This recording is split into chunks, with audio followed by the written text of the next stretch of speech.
राजकारण ही एक कला आहे असं मला बऱ्याचदा वाटतं. कारण राजकारण कधी उघड उघड होतं, कधी पडद्याआड हालचाली होतात, यात कधी जाहीर सभांमधनं भाष्य होतं तर कधी अनौपचारिक गप्पांमध्ये टिप्पणी. प्रत्येक वक्तव्यामध्ये कधी बिटवीन द लाईन असतं तर कधी ओपन फायरिंग असतं, म्हणजे अर्थातच वक्तव्यांची ओपन फायरिंग असते. तर कधी नो कमेंट्समध्येही अनेक कमेंट्स असतात, कधी फक्त स्मितहास्य असतं तर कधी अनपेक्षित सायलेन्स. आणि हेच सगळं आज महाराष्ट्रामध्ये अगदी स्पष्टपणे दिसतंय आणि त्याचंच विश्लेषण आजच्या भागामध्ये आपण करणार आहोत. त्यासाठी नमस्कार, मी पूर्वी भावे झिरो अवरच्या वीकेंड स्पेशलमध्ये आपलं स्वागत करते. आज राज्यातील 24 नगर परिषदांचा प्रचार संपलाय. उद्या त्याच्यासह काही ठिकाणच्या प्रभागांचंही मतदान होईल आणि परवा निकाल.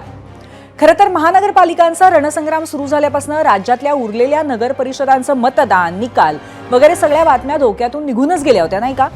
असो, आता त्याच नगरपालिकांविषयीच्या सगळ्या घडामोडींची प्रत्येक अपडेट उद्या सकाळपासून निकालापर्यंत एबीपी माझा तुमच्यापर्यंत पोहोचवणार आहे. पण यातही प्रश्न असा आहे की या परवाच्या 288 नगरपालिका नगरपंचायतींचा निकाल लागणार आहे, त्यांचा लगेच होणाऱ्या महापालिकांच्या निवडणुकांवरती परिणाम होणार का नाही?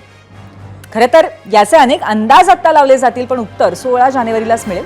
पण त्याआधीच आजच महाराष्ट्रामध्ये माणिकराव कोकाटेंवरची शिक्षा आणि दिवसभरातील सगळ्या घडामोडींचा राजकीय आढावा आणि त्यांचं विश्लेषण मात्र आपण नक्की करूया.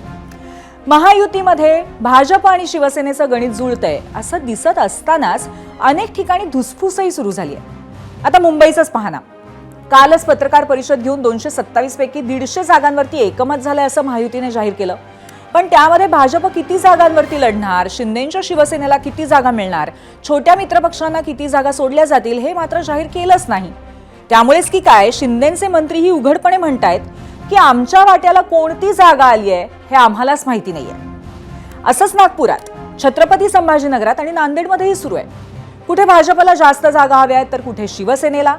स्थानिक कार्यकर्ते जागांवरनं लढत असले तरी बडे नेते मात्र महायुतीचाच झेंडा फडकणार असं छातीठोकपणे सांगतानाही दिसतायत.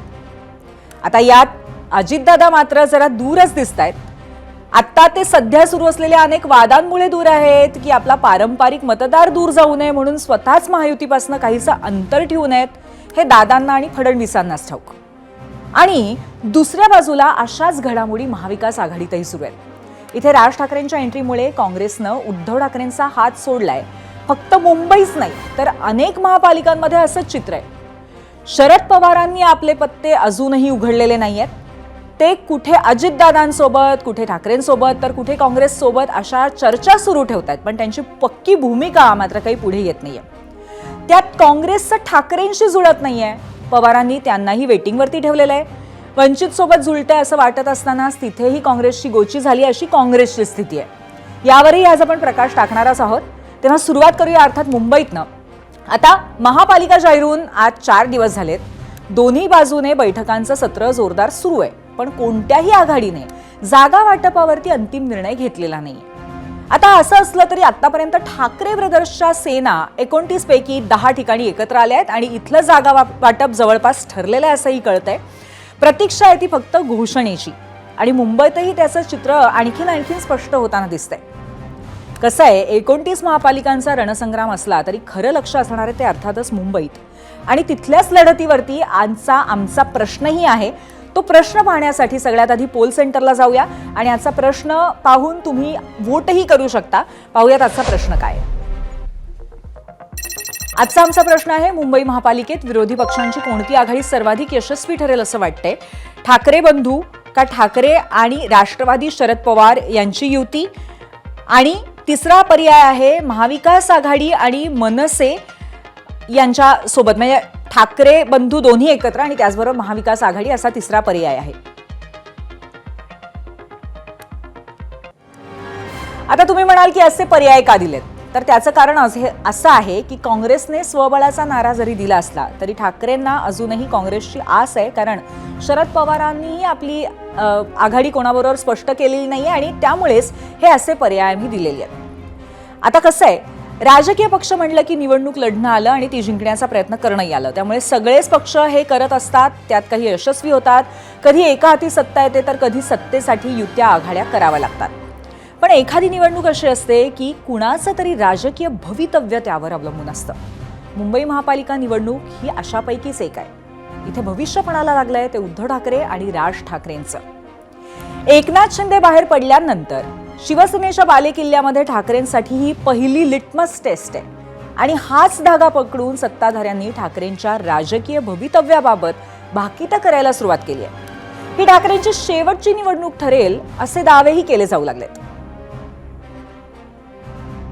आमच्या नेतृत्वाने निर्णय केला की महापालिका गेले अनेक वर्ष त्यांच्याकडे आहे आणि आपण एकत्र सरकार चालवतो तेव्हा त्यांच्याकडं ती महापालिका राहू द्यावं आणि म्हणून ती महापालिका त्यांच्याकडे ठेवल्या गेली नसता मागच्याच काळात महापालिका ही भारतीय जनता पक्षाच्या ताब्यात आली होती आणि आता ही निवडणूक ही त्यांची शेवटची निवडणूक आहे. या निवडणुकीनंतर त्यांच्याजवळ असलेले कार्यकर्ते हे आपल्या सोयीनं दुसऱ्या पक्षात जातील. तो पक्ष आता शेवटची निवडणूक लढतोय. ही निवडणूक तशी शेवटचीच आहे. आजच्या घडीला त्यांच्या बरोबर यायला कोणी तयार नाही, कोणी त्यांच्यावर युती करायला तयार नाही. मला वाटतं आज कदाचित मनसे आणि उबाटाच्या जागा वाटपासंदर्भामध्ये घोषणा होण्याची शक्यता नाकारता येत नाही आणि म्हणून त्यांना आता इतरांच्या बरोबर जाणं किंवा इतर त्यांच्याबरोबर येणं हा रस्ता जवळपास बंद झालेला आहे. हे ठाकरे ते ठाकरे हे लढतायत महापालिकेचा माफिया कॉन्ट्रॅक्टरचा कमी त्यांचा हिस्सासाठी. उद्धव ठाकरे राज ठाकरेचं अस्तित्व राजकीय अस्तित्व 16 जानेवारीला संपणार आहे.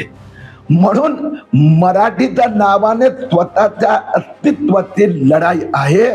स्वतःचा माफियागिरी माफिया कॉन्ट्रॅक्टरचे पार्टनरशिप उद्धव ठाकरेंनी अजूनपर्यंत उत्तर दिले नाहीयेत. काय कमाल आहे बघा ना. कधी काळी याच नेत्यांनी ठाकरेंच्या कामाचे पोवाडे गायले. शिरसाटांना तर ठाकरेंनीच आमदार केलं.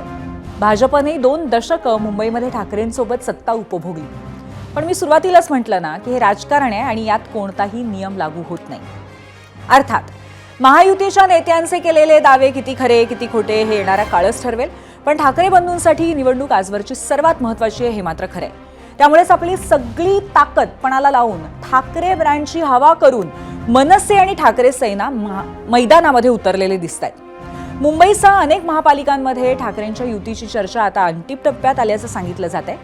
आज दुपारी उद्धव ठाकरेंचे आमदार अनिल परब यांनी राज ठाकरेंची भेट घेतली आणि अर्थातच उद्धव ठाकरेंचा निरोप घेऊनच अनिल परब शिवतीर्थावरती पोहोचले असतील. नेते मंडळींच्या भेटीगाठी सुरू आहेतच, पण येत्या 2 दिवसामध्ये राज आणि उद्धव ठाकरे पुन्हा एकदा भेटतील आणि मुंबईचं जागा वाटप फायनल होईल असं सांगितलं जात आहे. ठाण्यातही ठाकरेंच्या सेना महायुतीच्या विरोधात एकत्र 2 हात करणार असल्याचं जवळपास निश्चित झालेलं आहे. त्यात काँग्रेस आणि शरद पवारांच्या राष्ट्रवादीशीही त्यांना साथ मिळू शकेल असंही मानलं जात आहे. अंतिम टप्प्यामध्ये आली आहे हे तुमचं जे म्हणणं आहे ते योग्य जरी असलं तरी सुद्धा तो अंतिम टप्पा आणि त्याचं जाहीर व्हायला किती वेळ लागेल हे आता सांगणं थोडंसं कठीण आहे. एवढंच सांगू शकतो की लवकरात लवकर करण्याचा सगळ्याच बाजूंनी प्रयत्न आहे आणि त्या पद्धतीने सगळ्यांचं काम सुरू आहे. राष्ट्रवादी शरद पवार साहेबांच्या बरोबर घेणं किंवा न घेणं हा आमच्याकडे आलेला विषय नाही आहे. तो जे काही मी प्रसारमाध्यमांच्या कडून मला कळत आहे त्या पद्धतीने तो शिवसेना बाठाकडे असलेला विषय आहे. तर युती संदर्भामध्ये ज्या चर्चा आहेत त्याच्यामध्ये त्यांचाही सहभाग आहे आमचाही सहभाग आहे आणि त्या चर्चा मी तुम्हाला म्हटलं त्याप्रमाणे अंतिम टप्प्यात आहे. त्यामुळे त्या भेटीगाठी होत राहणं हे स्वाभाविक आहे. आतापर्यंत 29 पैकी 10 महापालिकांमध्ये ठाकरे बंधूंची युती जवळजवळ नक्की झाली आहे. या महापालिका कोणत्या आहेत बघूयात ग्राफिक्सच्या माध्यमातून मीडिया सेंटरला. ठाकरे बंधूंची युती कुठे कुठे होणार असं आता जवळपास निश्चित आहे. मुंबई, ठाणे, कल्याण, डोंबिवली, भिवंडी, मीरा भाईंदर, नाशिक, नागपूर, चंद्रपूर, अकोला आणि अमरावती या ठिकाणी 2 बंधू एकत्र येणार याच्यावरती जवळपास शिक्कामोर्तब झाल्याचं सांगण्यात येत आहे. आता राज ठाकरे फॅक्टरमुळे काँग्रेस उद्धव ठाकरेंपासून दूर गेली असताना इतर छोट्या समविचारी पक्षांसोबत आघाडी करण्याची खटपट सुरू आहे. यात सर्वात आघाडीवरती नाव आहे ते प्रकाश आंबेडकर यांच्या वंचित बहुजन आघाडीचं. पण आज बाळासाहेब यांनी वेगळाच बॉम्ब टाकला. काही ठिकाणी शिंदेंची शिवसेना आणि काही ठिकाणी अजितदादांसोबत त्यांची चर्चा सुरू आहे. आंबेडकरांनी एबीपी माझाशी बोलताना हा मोठा गौप्यस्फोट केलाय. नगरपालिकेमध्ये आमची असणारी युती काही ठिकाणी राष्ट्रवादी बरोबर झाली. आमची असणारी युती काही ठिकाणी एकनाथ शिंदेबरोबर झाली. इंटरनल अंडरस्टँडिंग काही ठिकाणी अजित पवारांबरोबर त्या ठिकाणी झाली आणि काँग्रेस बरोबर सुद्धा झाली आहे. नगरपालिकेच्या निवडणुका झाल्या त्या ह्याच्यात जिल्हाध्यक्षांना आणि कॉर्पोरेशनचे अध्यक्ष जे आहेत त्यांना दिलेलं आहे. त्यांना जे जे सोयीचं वाटेल त्या ठिकाणी ते त्यांच्याशी बोलणी चालू आहे असं मी त्या ठिकाणी म्हणेन. आंबेडकर असा धक्कातंत्र वापरत असताना त्यावर काँग्रेसने मात्र सावध भूमिका घेतली आहे. मुंबई काँग्रेसच्या अध्यक्षा वर्षा गायकवाड यांनी वंचित सोबत चर्चा सुरू असल्याचं म्हटलंय. काँग्रेसचं वंचित सोबत बोलणं सुरू आहे, मात्र आज प्रकाश आंबेडकरांनी स्पष्ट केलंय का आमचं बोलणं जे आहे ते अजितदादा आणि एकनाथ शिंदे यांच्यासोबत चालू आहे.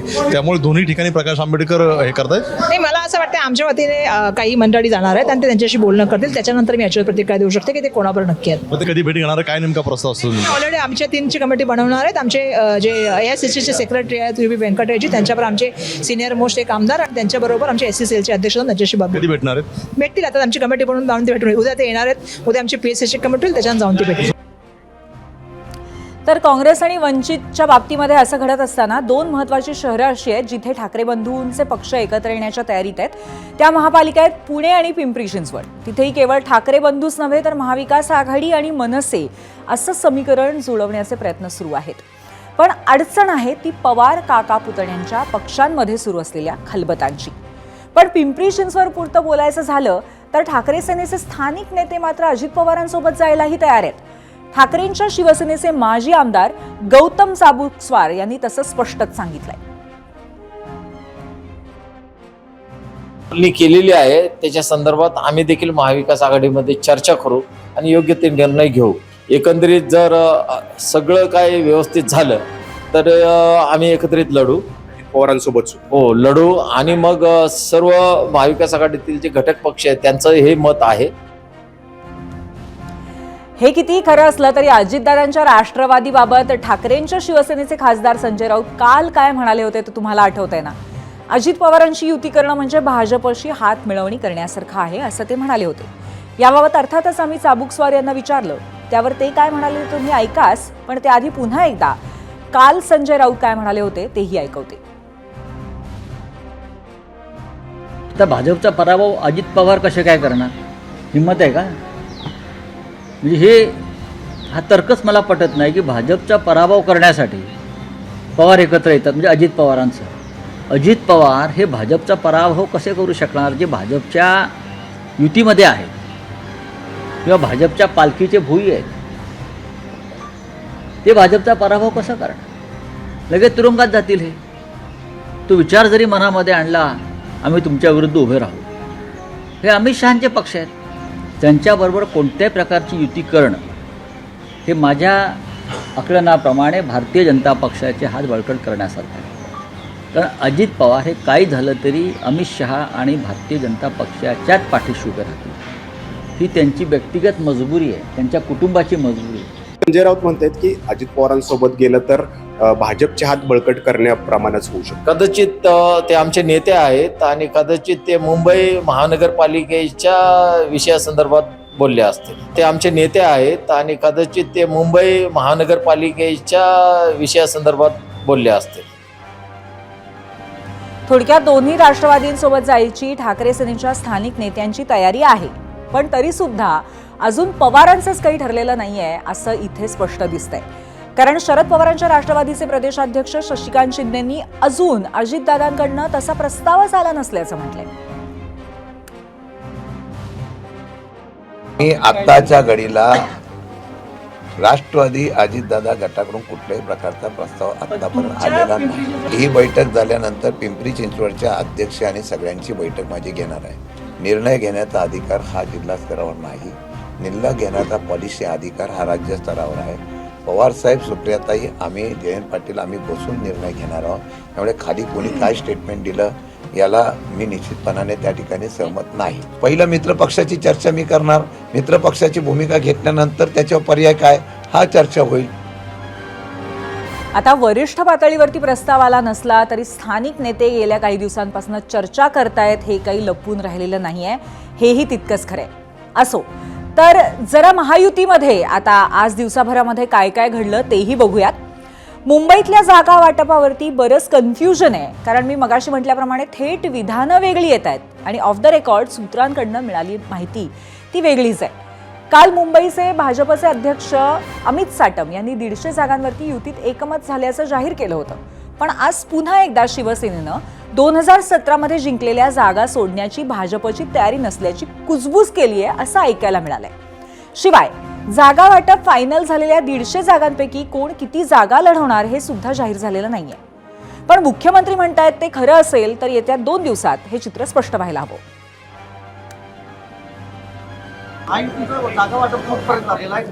चांगल्या पद्धतीनं चाललेलं आहे. आमचे जे दोन्हीकडचे नेते आहेत हे नेते नीट महायुतीचं जागा वाटप करतायत. मला असं वाटतं या 2 दिवसात ते पूर्ण होऊ शकतं. तर आता या सगळ्याच विषयांवरती आपण चर्चा करणार आहोत आणि त्यासाठी आपल्यासोबत भाजपचे आमदार प्रवीण दरेकर, ठाकरेंच्या शिवसेनेचे आमदार महेश सावंत आणि राजकीय विश्लेषक समर खडस असणार आहेत. पण त्याआधी पाहूयात आम्ही तुम्हाला जो प्रश्न विचारला होता त्यावरती तुमच्या काय प्रतिक्रिया आल्यात मीडिया सेंटरला. एक्सवरून पहिली प्रतिक्रिया तेजस सुरवसे यांची आहे. फक्त हिंदुत्वाच्या मुद्द्यावर विकास करणारी भाजप आणि शिवसेना युतीच यशस्वी ठरणार. विरोधी पक्षावरती आता जनतेचा विश्वास नाही. एक्सवरून आशिष मनवरे यांची प्रतिक्रिया आहे. ठाकरे बंधूच सर्वांना पुरून उरतील. युट्यूबवरून भूषण डहाणूकर म्हणतायत ठाकरे यांनी 25 वर्ष सत्ता उपभोगली आहे, आता नको. त्यांना सत्ता दिली तर काँग्रेसच्या हातात पालिका दिल्यासारखं होईल. युट्यूबवरनं सनी कापसे म्हणतायत ठाकरे बंधू यशस्वी ठरतील कारण दोघेही हुशार आहेत.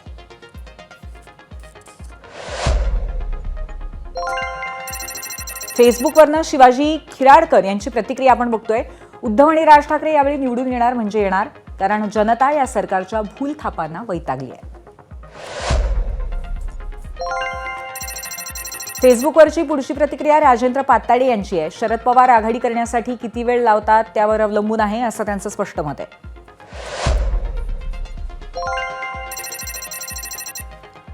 इंस्टाग्रामवरनं रमेश म्हणतायत कोणतीच आघाडी यशस्वी होऊ शकत नाही, त्या सर्वांमध्ये एकजुटीचा अभाव आहे.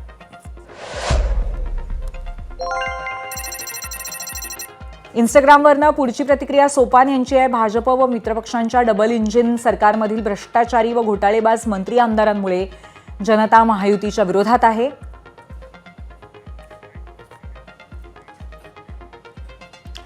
आणि यावर चर्चा करण्यासाठी आपण आता गेस्ट सेंटरवर जाऊया. आपल्यासोबत आहेत भाजपचे आमदार प्रवीण दरेकर, त्याचबरोबर शिवसेना ठाकरे गटाचे आमदार महेश सावंत आणि राजकीय विश्लेषक समर खडस आहेत आपल्यासोबत.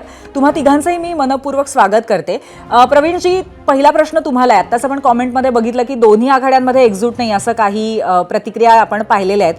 खरं तर झालंय असं की सातत्याने महायुतीमध्ये शिवसेना आणि भाजपमध्ये काहीतरी बिनसलेलं आहे किंवा काहीतरी धुसफूस आहे अशी कुजबूज कानावरती ऐकू येते. पण प्रत्यक्षामध्ये मात्र तुम्ही काल प्रेस कॉन्फरन्स घेऊन जाहीर केलेलं आहे की 150 जागा जिंकणारच वगैरे वगैरे. तर नक्की घडतंय काय? कारण मग आधीच जाहीर का करण्यात आलं जर धुसफूस असेल तर? मला वाटतं की मी त्या वाटाघाटीच्या बैठकीतला एक भाग आहे आणि त्याच्यामुळे आतमध्ये वाटाघाटीमध्ये ज्या काही चर्चा झाल्या त्या जराही त्या ठिकाणी धुसफूस नव्हती. जागा वाटपासंदर्भात ते त्यांच्या ठिकाणी आग्रही होते, आम्ही आमच्या ठिकाणी आग्रही होतो आणि त्या ठिकाणी मेरिटवर डिबेट चालू होतं एक व्यवहार म्हणून. परंतु या ठिकाणी बाहेर ज्या काही चर्चा होतात, बाहेर जे काही अंदाज लावले जातात ते आपापल्या परीनं मीडिया त्या ठिकाणी लावत असतो. त्याच्यामुळे मला वाटतं की कुठल्याही प्रकारचा विसंवाद नाही. आणि आपण आमचे मुंबईचे अध्यक्ष अमित साटम यांनी त्या ठिकाणी ज्या पत्रकारांशी संवाद साधला त्याही वेळेला आमचं बऱ्याच जागांवर एकमत होतं आहे. परंतु काही ठिकाणी निश्चितच त्या ठिकाणी त्यांनाही जागा हव्यात, आम्हालाही जागा हव्यात. आणि त्याच्यामुळे एक गोष्ट आमची स्पष्टपणे ठरलेली आहे की कुठल्याही परिस्थितीमध्ये महायुती म्हणून मुंबईकरांसाठी त्या ठिकाणी सामोरं जायचं. आणि त्याच्यामुळं महायुती जिंकणं हे आमच्यासाठी महत्वाचं आहे. यावर सगळ्यांचं नक्कीच आणि त्यांच्या याबद्दल नेत्यांचं वारंवार आणि आमचंही त्या पुनरुच्चार ठिकाणी केला एकमत जातोय. झालेलं आहे. नक्कीच नेत्यांकडनं या बाबतीत नेहमीच पुनरुच्चार केला जातोय प्रवीणजी, पण तुम्ही या बैठकीला उपस्थित होता, 150 जागांवरती ठरलं असं सांगण्यात आलं, तर तुम्ही हे सांगू शकता का की यामध्ये शिवसेना आणि भाजपच्या किती किती जागा आहेत, याच्यावरती काय ठरलंय? मला वाटतं हा काही जाहीरपणे माध्यमांना सांगण्याचा विषय नाही, कारण त्या ठिकाणी वेगवेगळ्या ठिकाणी उमेदवार त्यांचे इच्छुक असतात, आमचे इच्छुक असतात. त्याच्यामुळे कुठल्या जागा ठरल्या, कोण त्या ठिकाणी कुठली जागा कोणाला देणार, हा मला वाटतं दोन्ही पक्षांच्या चार भिंतीतला विषय आहे. आणि ज्या वेळेला याच्यावर आम्हाला जाहीर करायची वेळ येईल त्यावेळेला निश्चितपणे आपल्या माध्यमातून बरोबर आहे प्रवीणजी, पण तुमच्या मित्रपक्षातील तुमच्या सरकारमधील मंत्री संजय शिरसाट सुद्धा म्हणाले की आम्हालाच माहिती नाही की आम्हाला किती आणि कुठल्या जागा मिळाल्या आहेत, म्हणून मग हे कन्फ्युजन आहे का, या अनुषंगाने हा प्रश्न तुम्हाला विचारला. नाही, मला वाटतं संजय शिरसाट हे काही त्या प्रक्रियेचा भाग नाही आहेत आणि त्याच्यामुळे शिंदेसाहेबांनी त्यांच्यामार्फत त्या ठिकाणी उदय सामंत साहेब असतील, राहुल शेवाळे असतील आणि काही लोक अशी त्यांची त्या ठिकाणी कमिटी चर्चेसाठी पाठवलेली आहे आणि त्याच्यामुळे ती कमिटी शिंदेसाहेबांना रिपोर्ट करत असते. आणि मी मगाशी म्हटल्याप्रमाणे पुनरुच्चार करतो की महायुती 100% होणार यावर एकमत आहे. जागा कोण कुठल्या घेणार यापेक्षा महायुतीच्या जागा म्हणून आम्ही जिंकणार आहोत. आणि त्याच्यामुळे संजय शिरसाट साहेब काय बोलतात किंवा आमची कोण लोक त्या ठिकाणी काय बोलतात त्यापेक्षा जे प्रक्रियेतले नक्कीच, त्यामुळे या संदर्भामधली माहिती तुम्ही जास्त स्पष्टतेने सांगू शकता असं म्हणालात आणि त्या पद्धतीने तुम्ही आम्हाला माहिती दिली. त्यानंतर महेशजींकडे जाते. महेशजी, तुमचं आणि राज ठाकरेंबरोबर जुळतंय, युती होतीये, पण असं होत असताना जे तुमचे जुने मित्र आहेत महाविकास आघाडीतले, त्यांना राज ठाकरेंना सोबत घेतात का नाही हे न पाहताच, म्हणजे त्यांची ती इच्छा आहे की नाही हे न पाहता तुम्ही वाटाघाटी पूर्ण केली आहे, याचा अर्थ तुमचं प्राधान्य आता फक्त आणि फक्त राज ठाकरेंना बरोबर घेणं आहे असं आहे का? नाही ना, असं काही नाही. महाविकास आघाडीमध्ये घटक पक्ष आता सत्याचा मोर्चा किंवा इतर भागामध्ये काँग्रेस, राष्ट्रवादी, समजा राजसाहेब किंवा उद्धव साहेब सगळे आम्ही एकत्रच होतो ना, त्यामुळे त्यावेळी सुद्धा एकत्रच मोर्चा काढलेला. जो काही इतर बाबी देशातले होते त्या संदर्भात त्या विरोधात आम्ही काढलेले, त्या सगळे एकत्र होतो. पण महेशजी, ज्या पद्धतीने संजय राऊतांनी गेल्या काही दिवसांमध्ये वक्तव्य केलेली आहे तर ती पाहता आपला संपर्क तुटलेला आहे महेशजींबरोबर, त्यामुळे मी आता राजकीय विश्लेषक समर खडस यांच्याकडे जाते. समरजी, तोच प्रश्न थोडासा वेगळ्या पद्धतीने मला तुम्हाला विचारायचा आहे की एकंदरीतच कुठेतरी काँग्रेसला किंवा अगदी शरद पवारांना सुद्धा तितकंसं प्राधान्य न देता आत्ता राज ठाकरे आणि उद्धव ठाकरे या दोन बंधूंनी कुठेतरी आपला निर्णय घेतलेला आहे, युतीच्या दृष्टीने वाटाघाटी केलेल्या आहेत, असं सगळं चित्र आहे. आणि एकंदरीतच कुठेही स्पष्टता नाही आहे, महाविकास आघाडी असू देत किंवा महायुती असू देत. अशा परिस्थितीमध्ये येत्या निवडणुकांमध्ये काय गणित असतील आणि त्याचा निर्णय काय असेल, याचं आपलं आकलन काय आहे?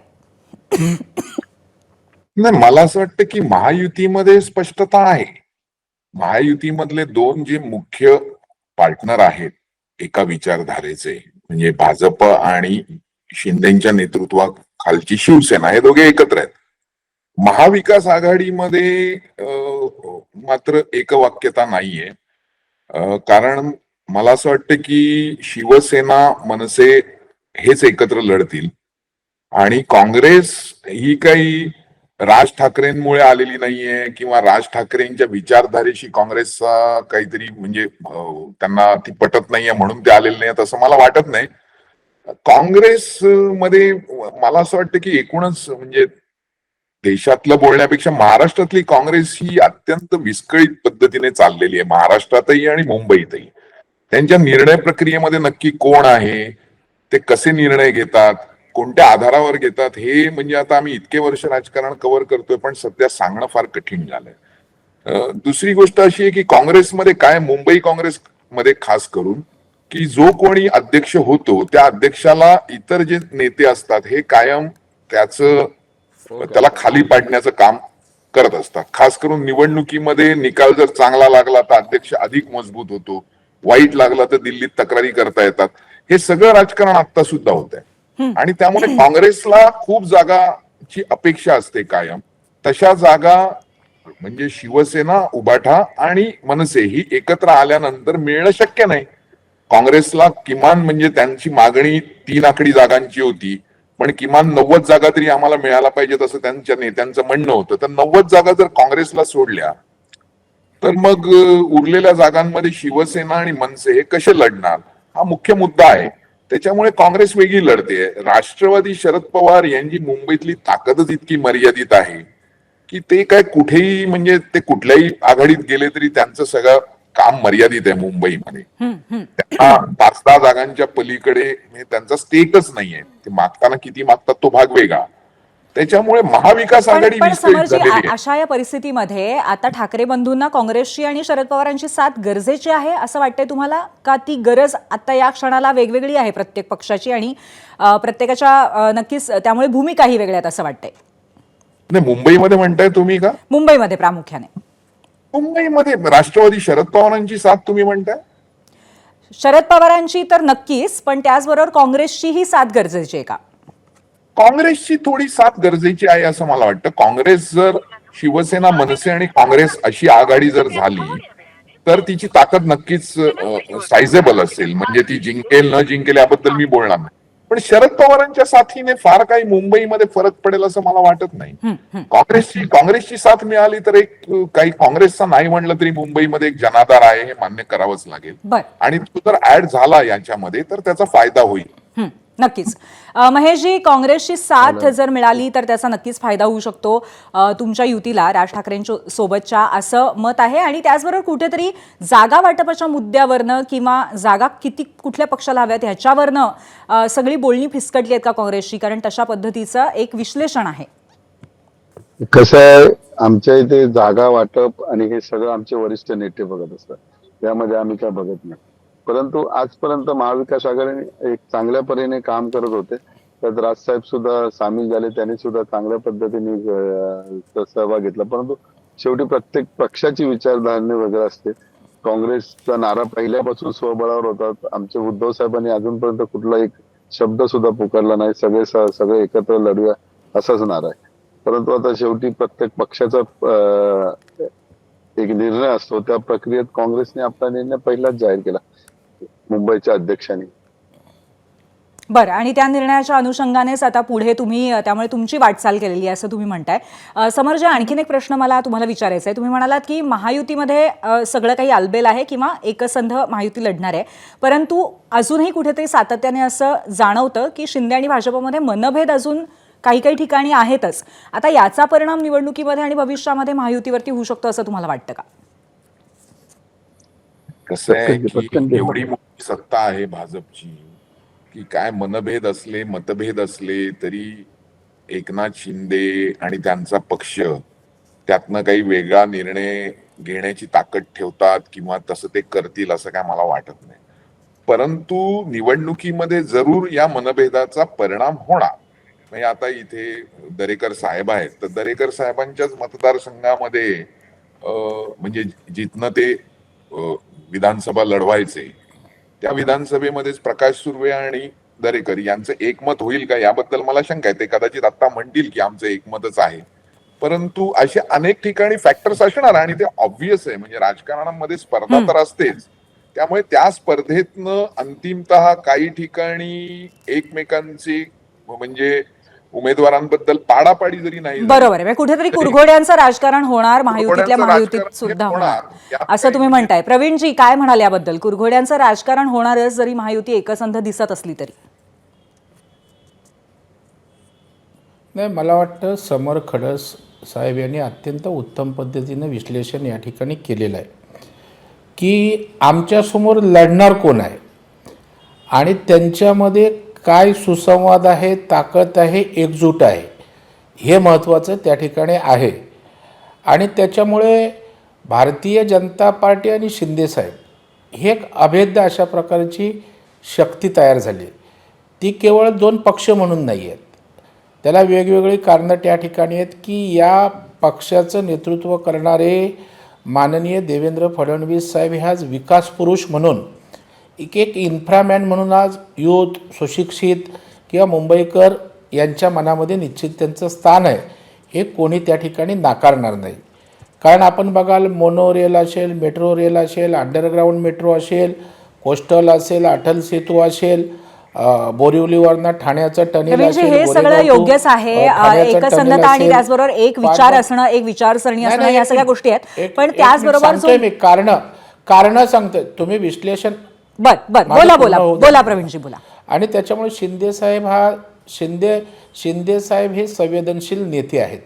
कारण बाळासाहेबांनी या मुंबईवर अधिराज्य केलं आणि तो हिंदुत्वाचा विचार, ती मराठी माणसांची भूमिका किंवा शिवसैनिकांना जपणं, ताकद देणं, अनेक मतमतांतर असतील, पण शिंदेसाहेब कार्यकर्त्याच्या मागे आणि उमेदवाराच्या मागे ताकदीनं उभं राहतात.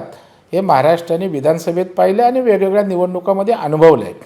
आणि त्याच्यामुळे शिंदेसाहेब आणि देवेंद्रजींची एक जोडी नक्कीच. पण प्रवीणजी, अशा पद्धतीने शिवसैनिकांच्या मागे ताकदीने वर्ग उभं आहे. राहण्यातूनच नवी मुंबईमध्ये असू देत किंवा कल्याण डोंबिवलीमध्ये असू देत, सातत्याने रस्सीखेच पण पाहायला मिळालेली आहे भाजपमध्ये आणि शिवसेनेमध्ये गेल्या काही दिवसामध्ये. हेही तितकंच खरं आहे प्रवीणजी. आणि नाही, 100% खरं आहे. जसं मगाशी समरनी सांगितलं की काही ठिकाणी कुरघोड्या मागेपर्यंत होतील. आम्ही युती होणार का, तोपर्यंत ताणाताणी होईल. जागा वाटपात एकमेकांना जागा मागणं, कारण प्रत्येक ठिकाणी पक्ष मजबूत आहेत, कार्यकर्ते आहेत.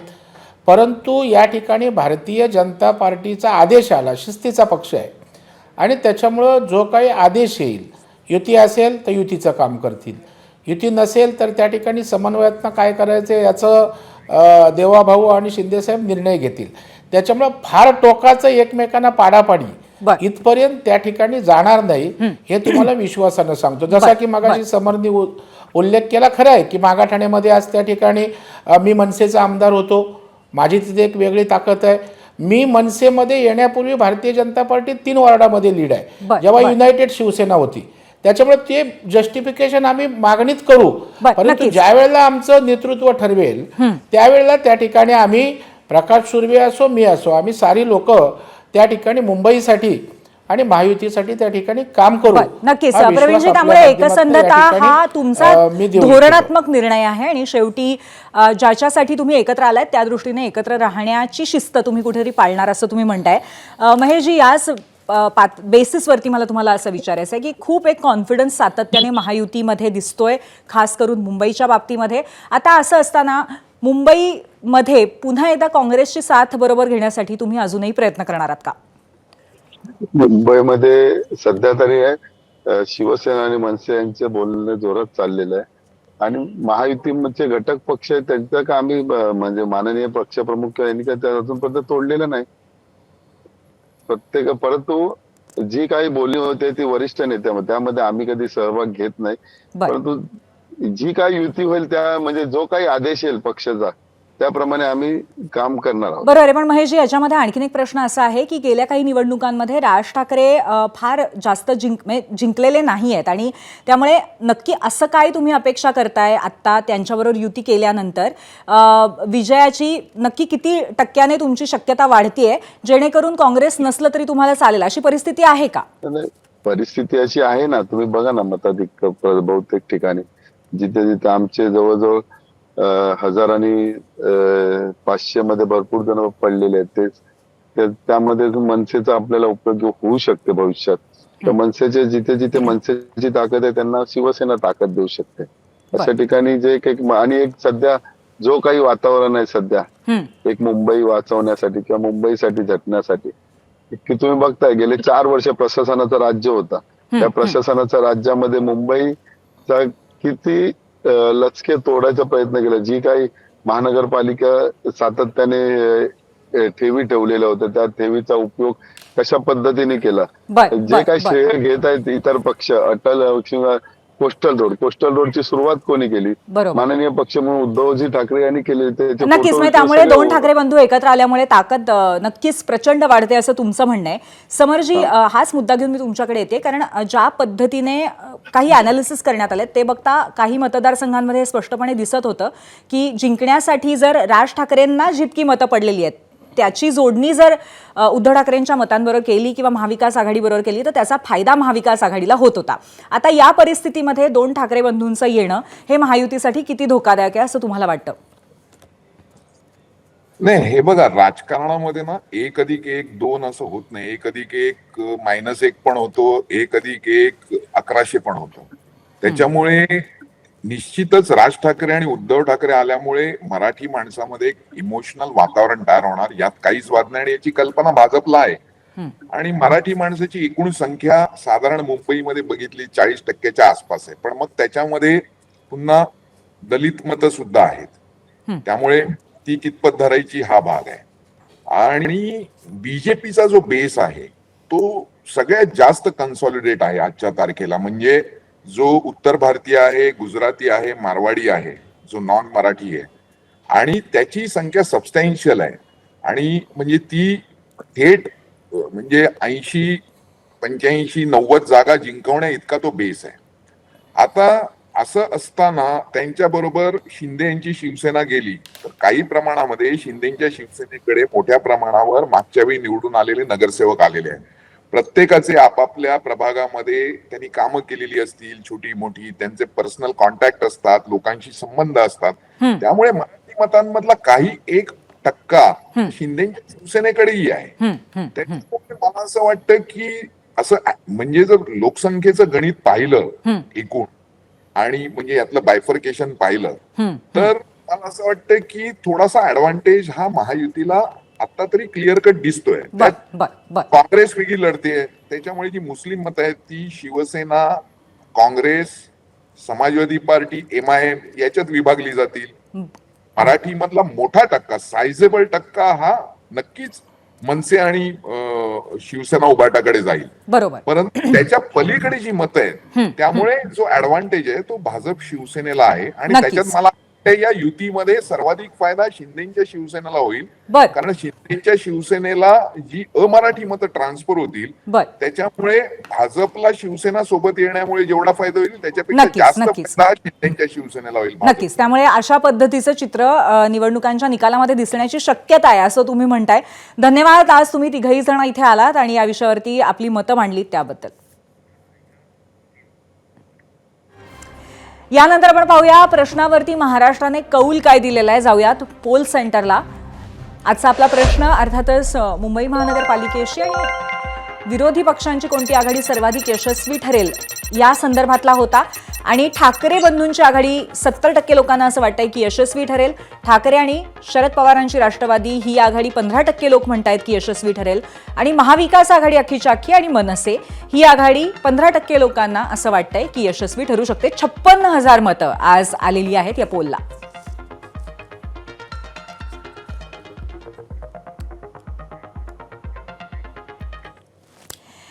वळूयात पुढच्या काही महत्त्वाच्या घडामोडींकडे. काय झालंय की मुंबईसारख्याच इतर शहरांमध्ये सुद्धा शिवसेना आणि भाजपमध्ये छोटा भाऊ कोण आणि मोठा भाऊ कोण हा वाद रंगलेला आहे.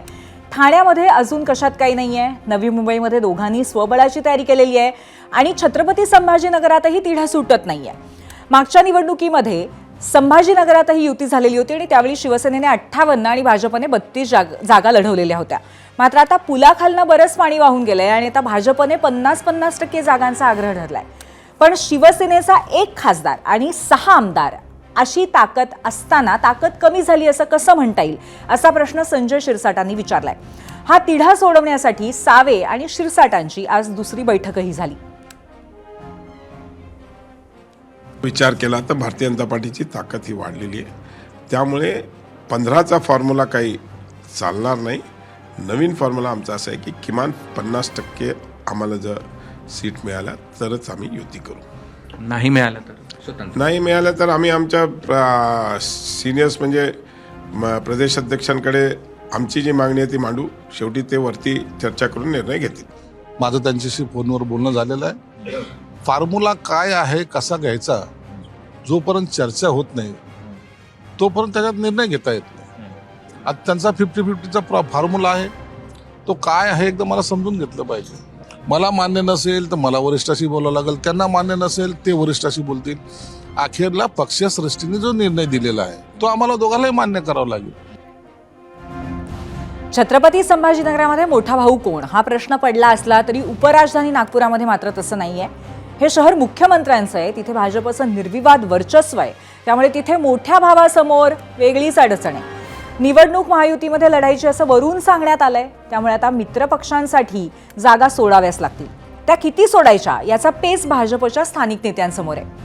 शिवसेनेने 50 जागांचा आग्रह धरलाय, तशी यादीही भाजपकडे देण्यात आली आहे. पण शिवसेना आणि राष्ट्रवादीनं आपली ताकद ओळखून जागांची मागणी करावी असं आवाहन वजा हिंट आमदार प्रवीण दटकेंनी दिली आहे. बघूयात. आमच्याकडे हेल्दी स्पर्धा आहे. एका जागेकरता 10, 12, 8, 9 अशी नावं आहेत. योग्य सगळ्या लोकांचा सर्वेप्रमाणे निर्णय होणार आहे. जिथे मेरिटप्रमाणे काही मित्रपक्षांच्या जागा मागच्या टर्मला असतील मेरिटप्रमाणे, तर जे काही ठरलं असेल वरती आमच्या वरच्या मुंबईच्या पार्लमेंटरी बोर्डात किंवा अजून काय, त्याप्रमाणे तारेवरची कसरत आहे. सन्मानजनक सगळ्यांशी चर्चा होईल. आमचे सगळे ज्येष्ठ नेते त्या चर्चेत राहतील. कोणालाही अपमानित करणार नाही, कोणाचंही नुकसान करणार नाही. मेरिट जे असेल, जे नियम निकष येतील त्यावर समोर जाऊ. वेगळी आणि चांगल्या राजकीय संस्कृतीचं दर्शन घडवणारी अशी एक बातमी पाहूयात. सध्या सगळीकडेच राजकीय कटुता पाहायला मिळते. नेते मंडळी आणि त्यांचे कार्यकर्ते वाद घालताना दिसतात. पण आज दिल्लीमध्ये मात्र वेगळं चित्र पाहायला मिळालं. संसदेचं हिवाळी अधिवेशन संपल्यानंतर पंतप्रधान नरेंद्र मोदींनी सर्वच पक्षाच्या नेत्यांना चहापानाला बोलवलं होतं. यावेळी मोदींसोबत खासदार प्रियांका गांधी यांच्यासह विरोधी पक्षाचे अनेक नेते उपस्थित होते. प्रियांका गांधी या राजनाथ सिंग आणि मोदी यांच्या अगदी जवळ बसलेल्या दिसून आल्या. लोकसभा कामकाजादरम्यान एकमेकांवरती टोकाची टीका करणारी नेते मंडळी या बैठकीमध्ये मात्र हास्य विनोदामध्ये रमल्याचं दिसलं.